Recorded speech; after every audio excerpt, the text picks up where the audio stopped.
Glad to have you join us on African News 24 TV for news and updates of events happening around you.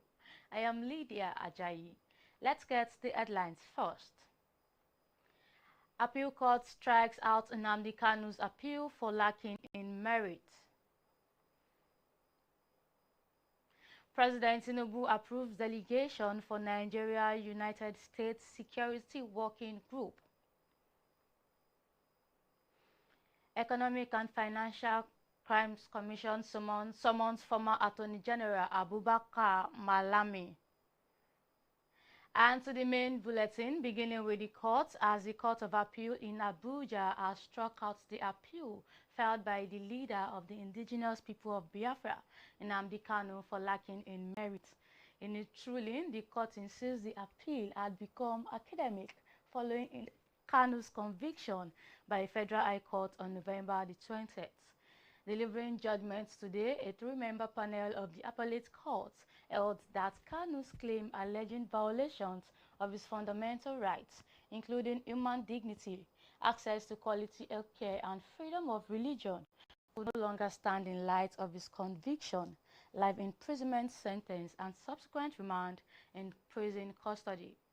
In the lead judgment, Justice Ugo noted that since KANU's lawyer Maxwell Opara confirmed at the start of proceedings that his client was being held at Sokoto prison, the court could not grant his request to be transferred from the Department of State Services facility to Kuje prison. From there to the presidency, where the President Bola Tinubu has approved the constitution of Nigeria's delegation to the United States-Nigeria Joint Working Group. This is part of the strategies to strengthen bilateral cooperation in addressing the country's security challenges. The delegation is led by the National Security Advisor Nuhu Ribadu, whose recent high-level engagement in Washington, D.C. helped shape the renewed partnership framework. According to a statement by presidential spokesperson Bayo Ononuga, the team comprises of individuals from Nigerian security and policy sectors. They include the Minister of Foreign Affairs, Ambassador Yusuf Tuga, Minister of Defense, Abubakar Badaru, Minister of Interior, Olubumi Tunji Ojo, and the Minister of Humanitarian Affairs, Bernard Doro. Others are the Chief of Defense Staff, General Olufemi Oluyede, Director General of the National Intelligence Agency, Ambassador Mohammed, and the Inspector General of Police, Kayode Egbetokun. Some religious, traditional, and other stakeholders in the north-central part of Nigeria have pledged to work together towards restoring peace in the region. They were speaking during a meeting with the Senate Ad Hoc Committee on Security, who is on a nationwide consultation to restore security. We have more in this report. Nationwide fact-finding mission on security challenges stopover in Jos, the Plateau State capital. It brings together stakeholders from across the north-central zone to this meeting with the lawmaker. This meeting, among others' targets, is to gather first-hand insights that will guide legislative intervention aimed at restoring stability. Chairman of the Ad Hoc Committee, Abba Moro, emphasized the exercise reflects the inclusive nature of democratic governance, noting that collective decision-making remains essential to solving the nation's complex security threats. This legislative exercise was conceived in recognition and acknowledgement of the fact that legislative process, practice, and procedures are inclusive in nature, geared towards collective decision-making for the common good of the country. This, of course, is one of the unique and distinguishing features of democracy that differentiates it from any other form of government. Therefore, this public hearing has been organized as an instrument of inclusivity to gauge stakeholders' opinions on how best to understand and collectively address the complex security threats confronting our nation. The Governor of Plateau State, Caleb Muftwang, represented by his deputy, Josephine Pio, reaffirms the state government's unwavering commitment to pursuing sustainable peace. He stressed confidence at the Senate initiative, along other peace-building efforts, will contribute significantly to ending the national calamity of recurring violence. She stressed that the time had come for citizens to stop trading blames along religious and ethnic lines. Instead, unite to confront the insecurities that had taken root in the region. I am confident that this initiative, among others, will contribute immensely in finding lasting solutions to this national calamity that has befallen us. It is time to stop pointing fingers and comparing who lost more lives across religious and ethnic divides. It is time to join hands and unite and confront this demon. Other stakeholders, including faith-based organizations and traditional institutions, share similar sentiments. A faith-based organization dedicated to peace, justice, and the protection of human dignity, the NIGERIAN reaffirms its readiness to partner with government, security agencies, traditional institutions, and community leaders in building lasting peace across our communities. We will also use your distinguished officers to help the federal government of Nigeria to develop strategies that will put an end to the lingering crisis that we have lived with for several years. On behalf of the chairman of the Council of Chiefs of Kenya, we want to sincerely thank the committee and ask God to lead us in this committee so that we will better come out with a good result. The attendees expressed optimism that the engagement would move from dialogue to decisive action, ultimately leading to lasting peace across Plateau State, North Central region, and the country at large. From the Senate to the lower chamber, where lawmakers have wrapped up a 3-day special security session in the House of Representatives, using the platform to voice growing alarm over the spread of violent attacks across the country and to push for far-reaching reforms. Our next story tells more. Lawmakers have intensified calls for urgent reforms to Nigeria's security architecture as the House of Representatives concluded its 3-day special security session aimed at addressing rising insecurity across the country. Opening the final day deliberations, Deputy Speaker Benjamin Kalu reaffirmed the commitment of the House to act on all resolutions reached and echoed President Bola Tinubu's directive declaring a nationwide security emergency and authorizing the recruitment of more military and police personnel. Nationwide security emergency by Mr. President and recruitment of additional army and police personnel. During the session, young parliamentarians took turns highlighting the worsening security situation in their constituencies. We must also confront some uncomfortable truths. Groups that once claimed ideological motivations have degenerated into purely criminal enterprises, driven not by beliefs, but by profit from kidnapping, cattle rustling, and extortion.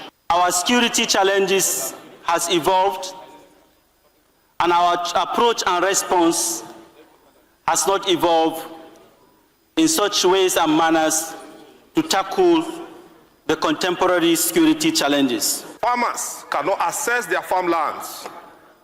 Businesses are shutting down, and investors are losing confidence in our dear nation.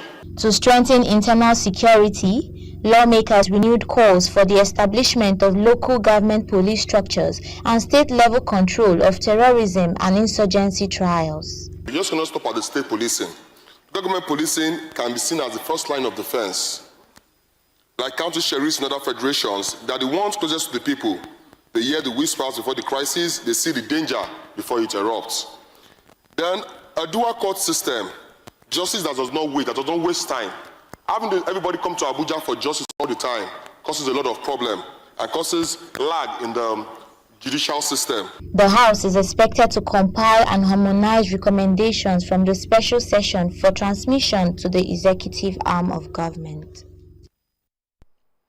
Talking of security operatives, a peace and development group has urged Nigerians to avoid criticizing the performance of the country's armed forces amid rising insecurity.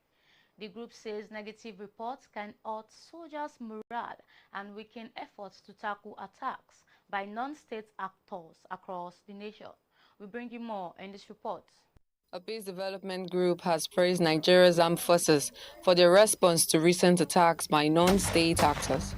At a press conference in Abuja, Afolabi Samuel, Secretary of Peace, Security and Development Forum, commended the military under the Chief of Defense Staff, General Olufemi Oluyede. Our troops are making sacrifice across the country to restore peace.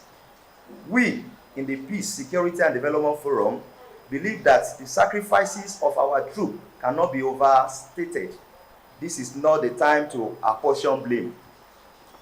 We must not bring down the morals of our troops. Instead, we must support and acknowledge their sacrifices. Samuel urged the media and civil society to support the troop with positive and responsible reporting, warning that sensational stories could weaken morale and encourage the nation's enemies. He noted that violent non-state groups are active across the world and aim to create fear and disrupt development. He said Nigeria is facing its own shares of challenges as the economy recovers. Samuel called on journalists to stand with armed forces, stressing that the media has the crucial role in defending the country. Still on security, the Kogi state government is also taking steps to containing insecurity across the state. Our next report tells us more. The high-level meeting brought together members of the State Security Council, local government officials, and traditional rulers to review recent security concerns and adopt stronger, coordinated measures aimed at safeguarding communities. Governor Usman Ododo said the engagement was necessary to ensure faster responses to threats, improve intelligence gathering, and reinforce cooperation between intelligence agencies and traditional institutions. As you can see here in Kogi State, we are working in synergy. The government, the traditional rulers, the religious leaders, the security agencies, the youths, we are all working in synergy. And from this meeting, we have all agreed that we are not going to bow to any criminals. We are not going to negotiate with any criminals. We will never pay ransom. And we have all resolved to make sure all activities end by 4 p.m. Any centers that organize or that is organizing program before beyond 4 p.m. that center will be demolished, not only to close it down. As the state intensifies joint security efforts, authorities say the new measures will help check criminal activities and improve safety for residents. Politics, former governor of Jigawa State, Sule Lamido, has given the national leadership of the People's Democratic Party a 10-day deadline to resolve the growing crisis in the party. Lamido was speaking to supporters who asked for the recent Ibadan convention to be cancelled and for a national caretaker committee to be set up.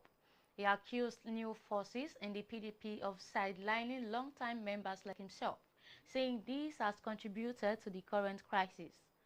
Lamido stressed that his court actions are not about seeking power, but about protecting his rights and the party's legacy.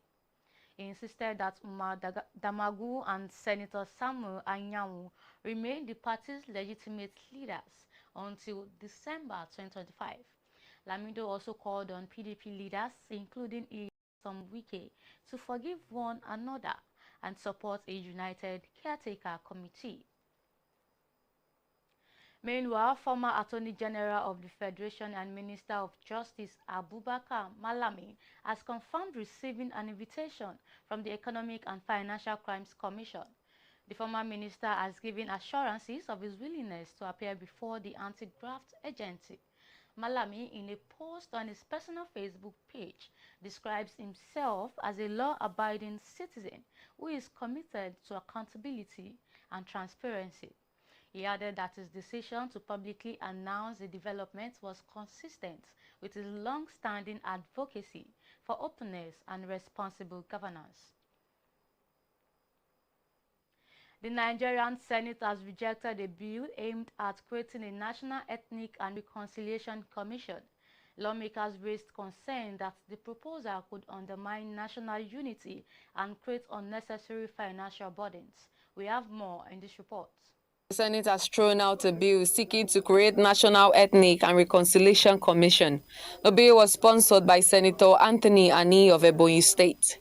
The proposed commission was meant to prevent and manage ethnic conflict and promote national unity. It passed first reading earlier, but at its second reading, many senators strongly opposed it. Senator Eyinaya Abaribe was the first to raise concerns, pointing out that the acronym NERC is already being used by Nigerian Electricity Regulatory Commission. He said the Senate cannot approve two different bodies with the same name. The acronym of this bill may mean that the title may have to be changed. We already have National Electricity Regulatory Commission, NEC, already there. Senator Adams Oshomole and other senators also rejected the bill, arguing that there is no such thing as a national ethnic, since Nigeria has many ethnic groups. This should be one bad law that this country doesn't need. It will not add value, but it will create a subhead for expenditure and no more. If we had a commission charged with reconciling communities or ethnic groups or people that have differences,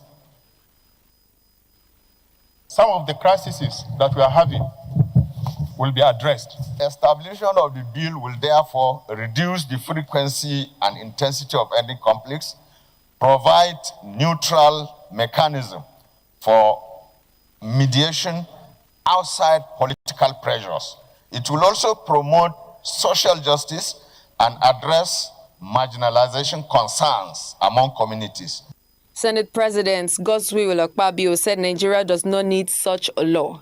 He stated that some senators only supported it out of sentiment, even though the bill stood for nothing. This bill goes to no issue, and it's not necessary. Nigeria does not need any ethnic and reconciliation standing commission.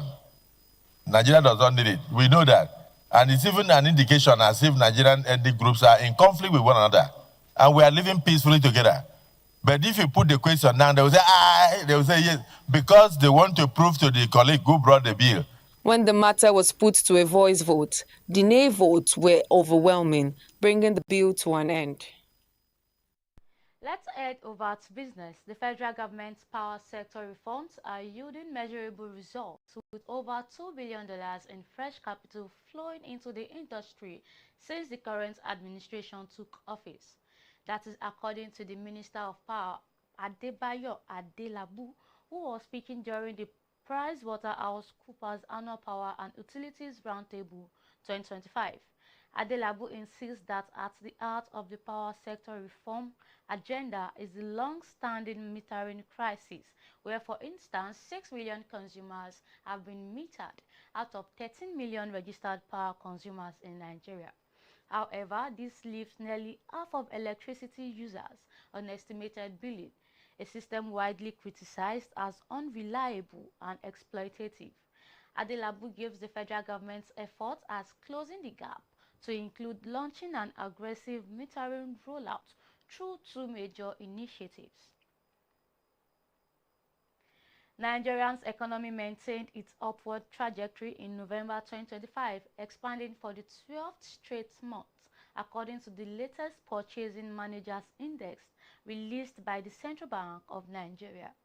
The headline PMI rose to 56.4 points from 55.4 in October, signaling stronger growth momentum. The CBN reported that 29 of the 36 subsectors surveyed recorded expansion, with the water supply, sewage and waste management subsector leading the gains.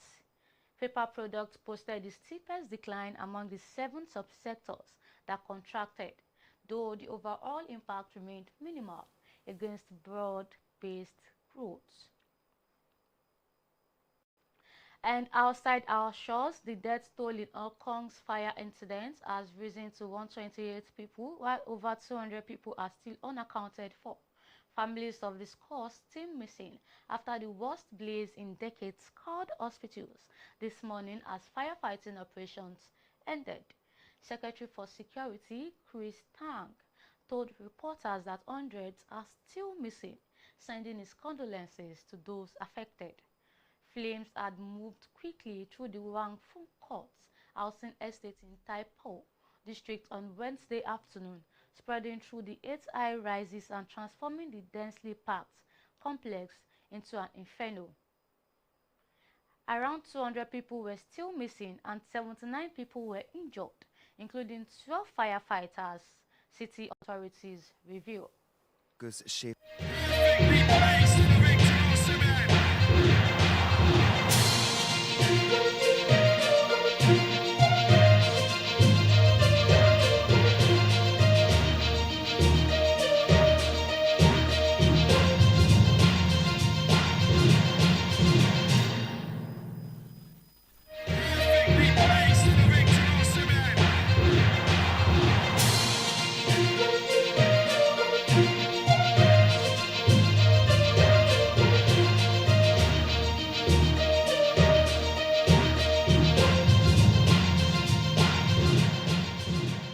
Let's quickly head on to sports. Ahead of the 2026 FIFA World Cup, Iran has announced plans to boycott the draw following a diplomatic dispute within the United States over visa delays.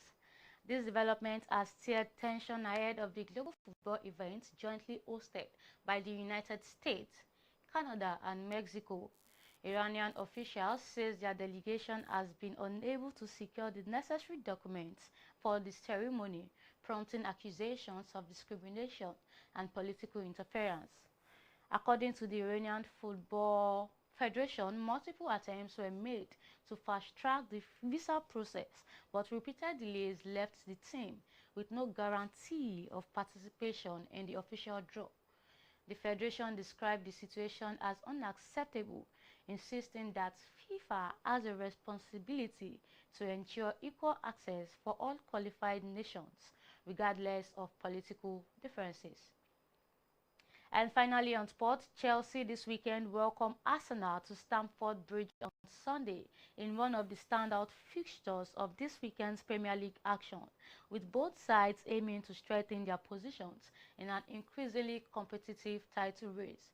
Arsenal's sharp, well-drilled attack meets a Chelsea side searching for sustained consistency in what could be a decisive early season test. Elsewhere, Manchester City host a Leeds United team battling poor form and defensive instability. City, dominant at home and determined to keep pressure on the league leaders, enter as heavy favourites, while Leeds chase a much-needed positive result to halt their slide down the table. Arsenal arrive in West London with growing confidence. Their front line has been incisive, their pressing coordinated, and their midfield balance increasingly refined under Mikel Arteta. With pace in wide areas and strong rotational play through midfield, Arsenal are expected to control possession for long stretches. Even so, Chelsea's counter-attacking threats could offer the host a route to unsettle the visitors.